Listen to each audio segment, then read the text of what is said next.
Hello friends, मैं हूं अली और आप देख रहे हैं एडवांस मोबाइल स्मार्ट। दोस्तों, आज हमारा जो सेशन है और जो हम समझाने वाले हैं तो ये हो गया हमारा प्रोटोकॉल। बहुत सारे टेक्नीशियन मार्केट में काम करते हैं, उनको लगता है ऐसा कि मोबाइल के अंदर खाली वोल्टेज ही चलता है, वोल्टेज से ही मोबाइल चलते हैं और सारे प्रोसेस वोल्टेज से ही कवर होते हैं और तब जाके मोबाइल चलते हैं, हर चीज़ चलते हैं। ऐसा कुछ नहीं है दोस्तों। मोबाइल के अंदर वोल्टेज तो चलता ही है, इसको कोई गलत नहीं साबित कर सकते हैं, और साथ ही साथ फ्रीक्वेंसी भी चलते हैं। और जो फ्रीक्वेंसी हमारे बनते हैं मोबाइल के अंदर वो बनते हैं क्रिस्टल से।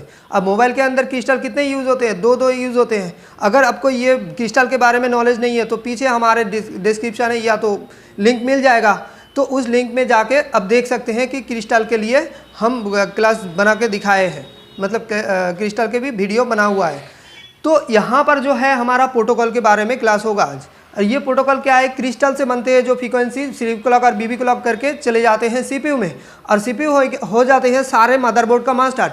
अब यही मास्टर सारे स्लेव आईसी को कब चालू होना है कब बंद होना है इसके लिए बोलते हैं, और उसी के लिए सारे आईसी एक्टिवेट होते हैं और काम करते हैं। तो वही प्रोटोकॉल जो हमारा फ्रीक्वेंसी वाला लाइन, मतलब इस लाइन में वोल्टेज तो रहता ही है, लेकिन ये ज़्यादातर खासियत इस लाइन का यही है प्रोटोकॉल का, जो इस लाइन में फ्रीक्वेंसी रहता है। अब ये फ्रीक्वेंसी वाला लाइन मोबाइल के अंदर कितने सारे चलते हैं, मतलब कितने सारे प्रोटोकॉल मोबाइल के अंदर यूज़ है, जैसे कि I2C, I3C, SPI, SPMI, MIPI protocol, I2S protocol, RFP protocol, इस तरह का जेटा कार्ड, इस तरह का बहुत सारे प्रोटोकॉल मोबाइल के अंदर चलते हैं। तो इन सारे जो प्रोटोकॉल होते हैं इनका भी कुछ एड्रेस भी होते हैं। यहाँ पर मैंने एक एग्जाम्पल दे के रखे हैं, ये हो गया हमारा प्रोटोकॉल के एड्रेस होते हैं। अब देखो, I2C वाला जो प्रोटोकॉल है मोबाइल के अंदर अहम रोल है, इसमें बहुत सारे सेक्शन को काम करवाते हैं I2C लाइन के जरिए। अब ये I2C CPU हो गया मास्टर, और बाकी सारे जितने सारे मोबाइल के अंदर जितने सारे आईसी होते हैं सब आईसी होते हैं स्लेव आईसी। अब इन स्लेव आईसी को कब किसको बंद होना है कब किसको चालू होना है ये तय करेगा कौन? CPU। अब CPU हो गया मास्टर, ये हो गया स्लेव। देखो, ये भी एक स्लेव है, ये भी एक स्लेव है, ये भी एक स्लेव है। अब मानो कि ये हर एक आईसी का ना एक I2C कोड होते हैं। जैसे कि यहाँ पर हमने उदाहरण के तौर पर ये इस आईसी, ये जो स्लेव आईसी है इसको A1 बताया, इस स्लेव आईसी को B2 बताया, B1 बताया, इस स्लेव आईसी को C1 बताया। अब इन सारे स्लेव आईसी को कैसे काम करेगा अब ये बताइए। यहाँ से यहाँ तक का अभी तक तो मत देखिए, इस तरफ यहाँ से जो यहाँ तक का अभी मत देखिए, पहले इधर का समझ लीजिए, उसके बाद यहाँ पर नज़र दीजिएगा। CPU क्या कर रहा है? CPU सबसे पहले क्लॉक सिग्नल सबको भेजेगा। देखिए, सिर्फ तीनों आईसी के एक ही I2C के जरिए CPU कंट्रोल कर रहा है। तो जैसे कंट्रोल करेगा सबसे पहले क्लॉक सिग्नल भेजेगा, और ये क्लॉक सिग्नल सारे जो भी स्लेव आईसी के साथ कनेक्टिविटी रहेगा सारे स्लेव आईसी के पास जाएगा। तो जो स्लेव आईसी एक नंबर ये वाला आईसी में गया, ये वाला आईसी में, ये वाला आईसी में, सारे आईसी में यही लाइन किया हुआ है, मतलब एक बार क्लॉक सिग्नल भेजा तो सारे आईसी में क्लॉक सिग्नल पहुंचेगा। अब कौन सी आईसी को CPU ऑन होने के लिए बताएगा, कौन सी आईसी को बंद होने के लिए बताएगा, कैसे बताएगा? तो उसके लिए CPU ना डाटा लाइन के जरिए एक कोड भेजते हैं। जैसे कि मानो CPU कोड भेजा कि B2, अगर CPU डाटा लाइन से कोड भेजा B2, तो ये B2 ये तो नहीं है, इसके पास भी जाएगा कोड की मतलब इंफॉर्मेशन, इसके पास भी आएगा, इसके पास भी आएगा। मैच किसके साथ करेगा? CPU भेजा है B2 तो इसके साथ मैच करेगा। जब इसके साथ मैच कर जाएगा तो क्लॉक सिग्नल इसके साथ तो पहले भी आ चुके हैं, और डाटा सिग्नल यहाँ पर जैसे कोड मैच हो जाएगा तो इसके साथ बात करना चालू कर देगा, ठीक है, और बाकी के साथ इनएक्टिव हो जाएगा, ये दोनों के साथ बात नहीं होगा। जब अगर मानो कि इसका बंद होना है तो इसको बंद करने के लिए बता दिया जाएगा, और फिर क्लॉक सिग्नल भेजा जाएगा। मानो कि A2 के बारे में बोला गया है कि A2 के साथ बात करनी है, तो फिर क्लॉक सिग्नल भेजेगा, A2 के पास भी पहुंचेगा, B1 के पास, A1 के पास पहुंचेगा, B1 के पास पहुंचेगा, C1 के पास भी पहुंचेगा। अब कंडीशन क्या होता है? तीनों के पास पहुंचेगा, बात किसके साथ होगा? तो उसके लिए मास्टर फिर बताएगा कि हमें A1 करके एक कोड भेजा है। जैसे कि हालांकि इस तरह का कोड A1, B1, C1 करके ऐसा नहीं होता है, यहाँ पर 0x6 भी इस तरह का जो नंबर कोड आईसी जो मतलब जो कोड होते हैं I2C एड्रेस जो होते हैं या इस तरह का होते हैं। ये तो समझाने के लिए हमने आपको बता रहा है, ठीक है। तो जैसे क्लॉक भेजा सबके पास क्लॉक गए, फिर CPU जैसे डाटा भेजेगा तो ये डाटा सबके पास तो जाएगा, लेकिन मैच किसके साथ करेगा? ये डाटा के जरिए कोड भेजा है, कोड A1 अगर भेजेगा तो A1 के साथ मैच कर जाएगा। अगर A1 के साथ मैच कर गया तो ये दोनों इनएक्टिव हो जाएगा, और फिर A1 के साथ ही बातचीत होगा। तो इस तरह से चलते हैं हमारे I2C प्रोटोकॉल।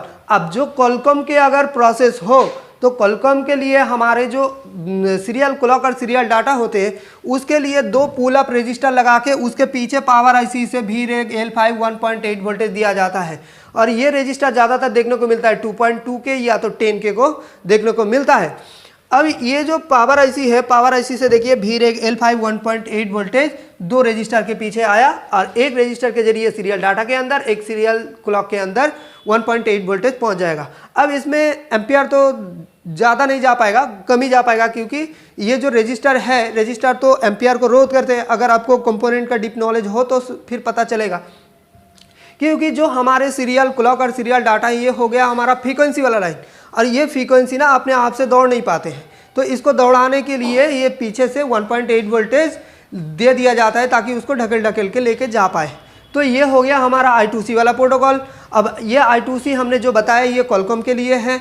अगर आपको मीडियाटेक का प्रोसेस जानना है तो वीडियो में कमेंट करिए या तो कॉल करिए, फिर हम आपको बताएंगे। और अगर डीप में नॉलेज लेना है तो फिर ऑफलाइन बैच में ज्वाइन कर सकते हैं। और ये हो गया हमारा I2C वाला प्रोटोकॉल। और SPI वाला प्रोटोकॉल को एक बार हम आपको दिखाना चाहूँगा, तो इसको मैंने बंद कर देता हूँ।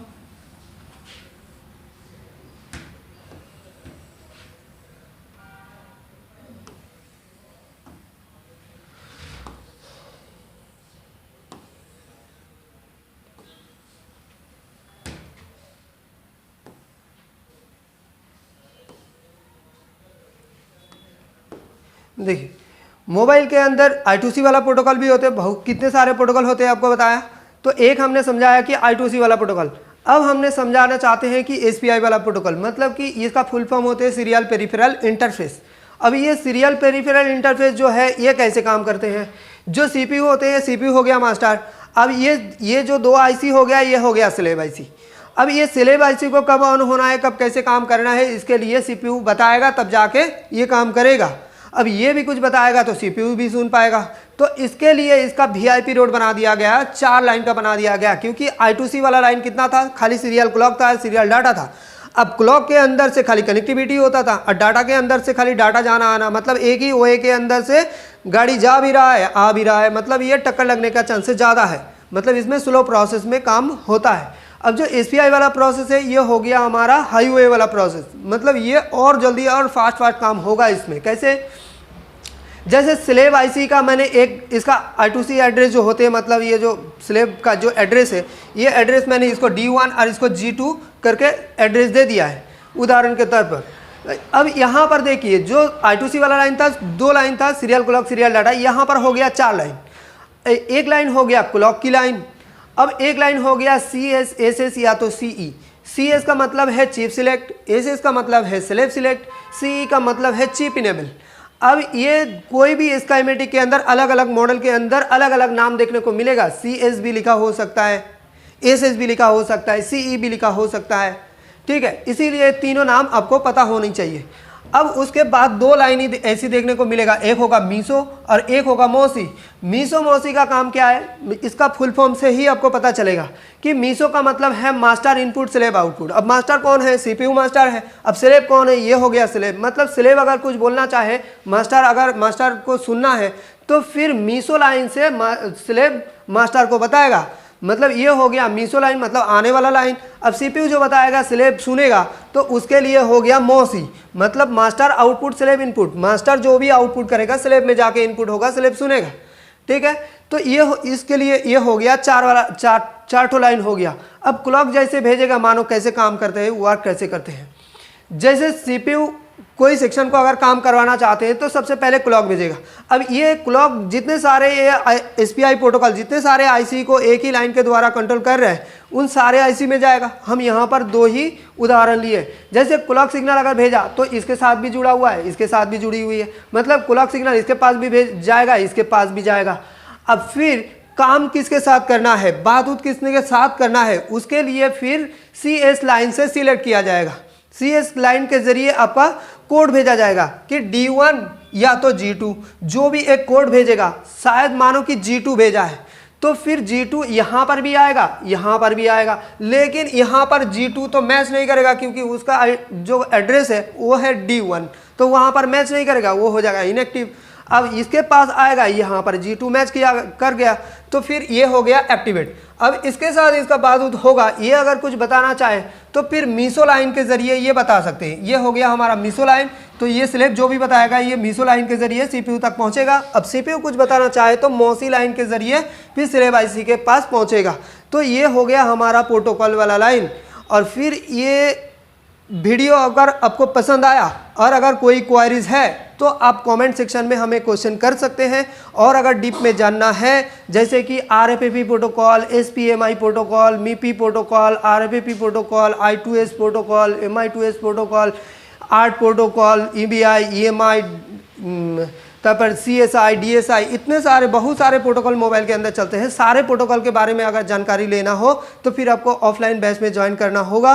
और फिर इसके अगर आप मतलब रिक्वेस्ट अगर करेंगे तो फिर इसका हम स्काईमेटिक के ज़रिए भी एक वीडियो बनाएंगे। ये तो हमने ड्रॉ करके बताया, इस चीज़ को हम स्काईमेटिक के ज़रिए भी आपको समझा सकते हैं।